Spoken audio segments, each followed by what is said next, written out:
Pour toujours avoir les épreuves qui doivent venir durant l'évaluation à l'université, la sœur de cette histoire entre dans une loge et présentement elle est en pleine lecture de l'heure. Voici son histoire mystique.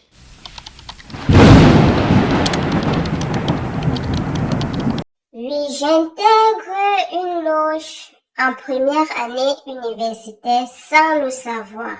Je me suis inscrite normalement à l'université. Tout allait bien, sauf que au début, quand nous avons débuté les CC, contrôle continu, qui sont à 30% de l'examen, et les SN, section normale, qui sont à 70% de l'examen. Un de mes camarades est venu vers moi à la sortie des cours. Il me dit, si tu veux, tu peux intégrer mon groupe d'études. Je lui demande comment ça se passe dans son groupe d'études. Il me dit juste qu'on se retrouve chez l'un des nôtres, on choisit ce qu'on peut travailler dessus, chacun donne son idée, et quand on n'arrive pas à bien comprendre, on fait appel à nos encadreurs pour qu'ils nous expliquent. Et à la fin de chaque évaluation, nous célébrons. Bon, j'étais intéressée. Je l'ai demandé de me faire signe la veille du jour qu'on doit se retrouver. Il me répond, t'inquiète, je te ferai signe. J'ai continué à prendre les cours normalement. Un jour, à quelques semaines de l'évaluation, il revient vers moi. Il me dit, nous allons étudier chez tel camarade. Il me donne le numéro de ce camarade. Il me demande de l'appeler pour que ce camarade m'indique où nous devons nous retrouver. Le lendemain, j'appelle ce camarade. Il m'indique une école primaire que nous devons nous retrouver là-bas. Je suis allée là-bas. Je les ai retrouvés sur place là-bas. Il y avait quelques camarades que j'ai reconnus. Et le reste des personnes étaient des aînés du deuxième, troisième niveau master 1, master 2 en allant. Quand nous sommes entrés en salle, ils se sont présentés à nous comme étant des frères et ils ont sorti les épreuves. Ils nous ont aidés à les traiter et ils nous ont dit que c'est ce qui allait venir aux évaluations.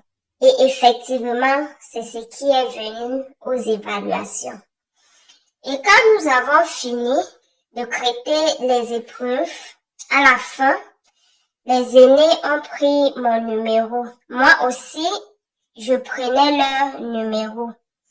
Et au moment d'enregistrer leur numéro, je demandais, je mets quel nom?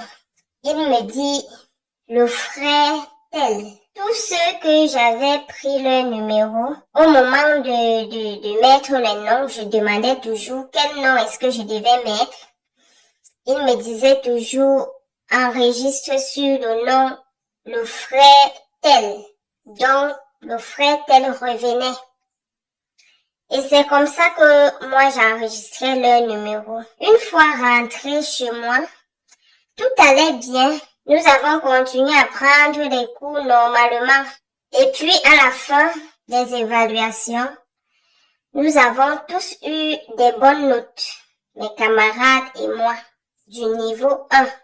Nous avons tous eu des bonnes notes.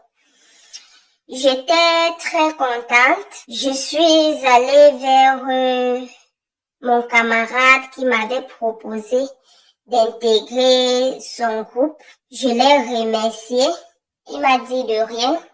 Quelques semaines après les évaluations comme ça, un aîné académique qui m'avait remis son numéro m'appelle et me dit, il est l'heure de célébrer. Il me dit le jour et l'heure que nous devons nous retrouver dans un grand hôtel de la place J'étais contente. Je suis allée. Quand j'arrive, je ne vois personne. Personne d'eux. Je l'appelle. Il me demande de demander à la réceptionniste de m'indiquer où est la salle. Ce qui a été fait. Quand j'arrive devant la salle, il y avait un petit box. Dans ce box se trouvait une très jeune demoiselle qui m'invite à entrer la retrouver dans ce box. J'entre, elle ouvre un petit sac, elle m'habille avec une toge et un nœud papillon noir. Ce nœud papillon était vraiment très noir et elle me demande d'entrer en salle. Quand j'entre en salle, je vois certains de nos enseignants, les aînés académiques avec qui nous avons étudié ce jour-là. Et certains aussi de mes camarades avec qui nous avons étudié ce jour-là. Quelques heures après, ils ferment la porte. Nous étions tous habillés de la même façon. Et puis, tout a commencé. Après, ils ont demandé s'il avait de nouveaux membres. Mon camarade s'est levé. Il a dit oui. Et puis, il est venu vers moi, me demander de me lever et de me présenter. C'est comme ça que je me suis levée. Je suis allée devant. Je me suis présentée. Et j'ai donné mon âge. Puis je suis repartie m'asseoir à ma place. Quand je me suis présentée, j'ai donné mon âge. Ils m'ont d'abord fait faire un serment. Oui, quand j'ai fait ce serment, après ce serment, ils m'ont demandé d'aller m'asseoir. Et puis, tout a continué normalement.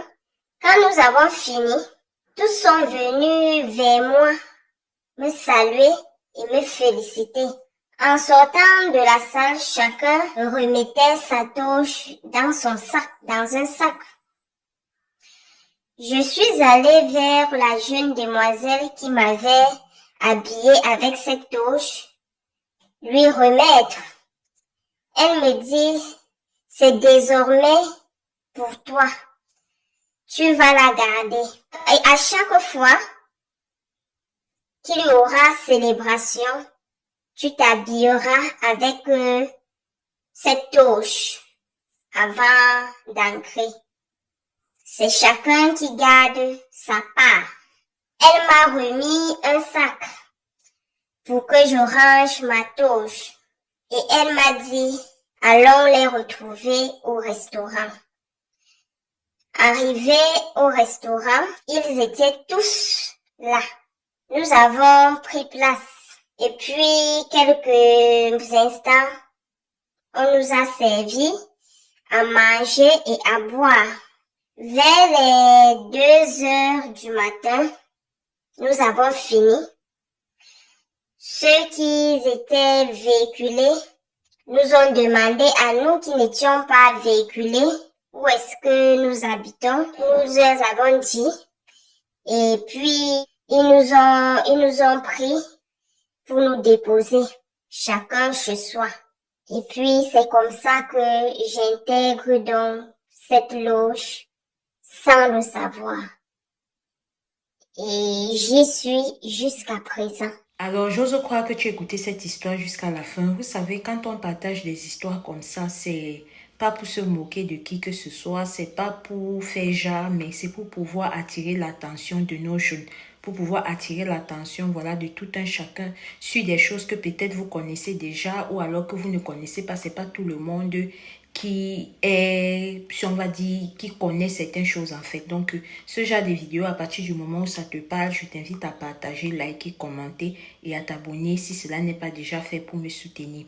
Ici Alicia Lotus, on se dit à très bientôt pour une prochaine vidéo. Si vous aussi vous avez une histoire vraie et ou mystique que vous auriez vécu vous-même ou un proche, vous savez ce qu'il vous reste à faire. Shalom la famille. N'oublions pas d'être prudent, de prier sans cesse parce que le dehors est mini. Merci.